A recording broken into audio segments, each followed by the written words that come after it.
What's up, guys? It's the Wolf here. For today's video, we're going to be taking a look at Mission Impossible Dead Reckoning Part 1, giving you guys my review / impressions of the film. We just got back from the theater a couple hours ago, so just wanted to kind of talk about it real quick. First off, the cast was great across the board. I do miss Jeremy Renner, but we have some new faces that are just as much as a delight, and plus we have some old classic characters like Luther and Benji. They appeared in the film. We also had a couple other ones like Ilsa and the White Widow, which is played by Vanessa Kirby. Those are pretty much the only cast. I think Henry Sirs, or however if I mess these names up, sorry, but there's some bad names. But he played Kitteridge. He's like the head of the IMF. I think he was in the previous movie as well. I might have that wrong, but I do think he was, unless that was Alec Baldwin. But yeah, there's a lot of new actors throughout the movie. We had so many good actors, honestly, that just came out of nowhere. I didn't expect. We did have she didn't pop up, but it's I cannot pronounce that. I'm sorry, but her name is Palm Clementif. Palm Clementif. She played Mantis in the Guardians movies. She played an amazing role, even for being in it. Kind of, you know, she kind of got snubbed a little bit. She was like a minority of the film. She came in a couple spots and was playing a menacing character, but you know, the action scenes were fantastic. You know, the practical effects definitely paid off in the long run, I believe, with the train and Tom Cruise doing what Tom Cruise does with jumping off of mountains and etc. But it's not an action filled movie. Like, don't go in thinking that it's going to be John Wick, but it is. You know, its action is nice. It's Mission Impossible. It's more of a spy flick / you know, thriller. You know, you see Tom Cruise going through all these crazy situations where he has to get himself out of. That's more of the film than I would say action. But when there's action, it's pretty good. You know, it's not going to be like Mission Impossible 2 where, you know, John Woo was making everything slow-mo, and you know, it's not going to be like that. But I do think it's a very unique film in the franchise overall. It's not like a I don't know. I feel like the other ones were more flashy. This one's more dramatic, more serious. It has a much more. They all had serious plot lines, but this one seems like it has some weight to it. You know, so that's nice. There were some cheesy spots where people pop up out of nowhere a couple times, kind of unbelievably. You know, like Tom Cruise and someone was on the top of a train, and out of nowhere, 2 more agents just show up out of nowhere. And there's a couple moments like that throughout the film that I was like, that's a little cheesy, but you know, nothing too crazy or constant that it became an issue. But you know, I spotted that a couple times, which kind of took me out of the film because it didn't seem like that's what they were going for. But it's here nor there. This is also, by the way, the perfect cliffhanger. I'm talking to you, Fast X and Spider-Man Across the Spider-Verse. Those movies' cliffhangers were completely, they were bad. You know, this movie felt like it had enough content and a resolution to the central plot versus just literally having to wait to even see where it's headed. You know, it was really top notch compared to Fast X and Spider-Man Across the Spider-Verse, because those movies kind of just abruptly end, which this does too. You know, it ends right like how a movie should end, but you know, it had a definite end. You know, we're gonna see what happens next in the next movie, and it's gonna pick up right from this. And they did a really good job at nailing the cliffhanger, because I was kind of worried about that, because I hate cliffhangers and how people handle them sometimes, like I said. So they did a really good job with that. I'll say the plot line itself would appear kind of far-fetched to anyone not in the loop about AI.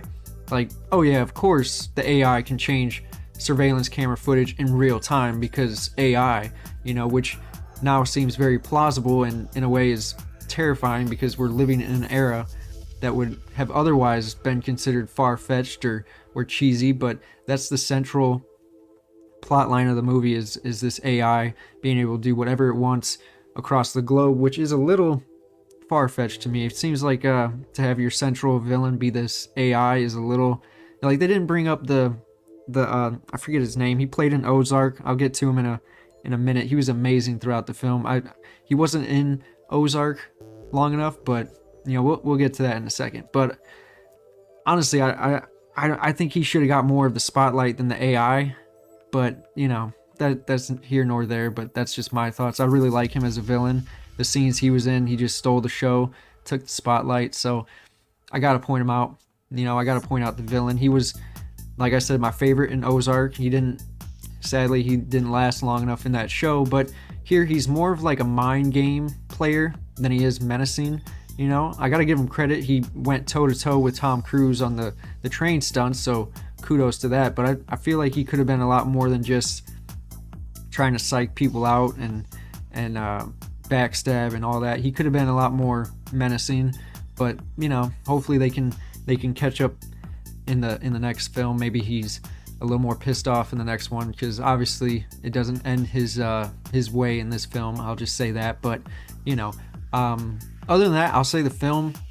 The only thing that I kind of can say that is negative about this movie is it has a short, slow section in the middle. You know, it picks up at the beginning and then it kind of gives you a central premise, and then it slows down a good bit. And it didn't help. I had a couple drinks at the bar before we went and saw the movie, so I was kind of like, my eyes were glazing over a little bit because it was just taking a second to get to going. But as soon as it got past that, it was phenomenal, the rest of the movie, and so that was awesome. I'll say that.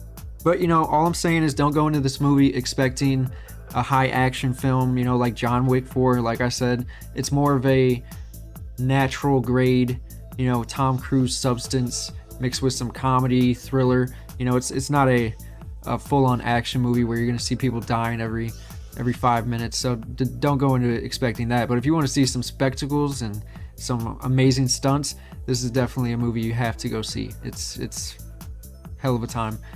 By the way, last thing I want to mention is the comedy, I heard, fell flat for some people. I thought the few jokes that were in the movie were fitted very well. You know, there's not a lot of jokes happening throughout the film. I mean, small things here and there that you expect from a Mission Impossible, but the jokes that actually did make me laugh was timed pretty well. It's not like this is a comedy, you know, it just happens occasionally.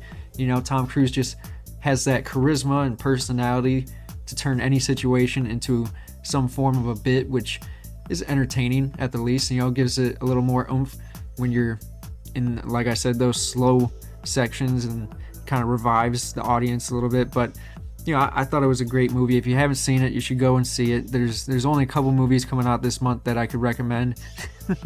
This and Oppenheimer.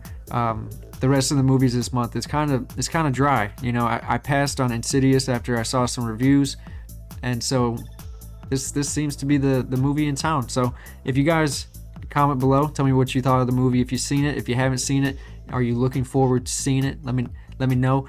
I'm very curious what other people think of this movie, because it's definitely not my favorite Mission Impossible. I wouldn't say that. It's just, it was a good one. You know, it was more gritty, more darker. You know, it had much more of a dramatic plot line than the other movies, I feel. But overall, great time, great movie.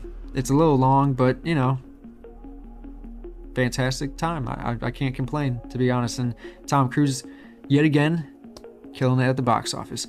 So, yep, don't forget to like, comment, and subscribe to join the Wolf Pack. Peace.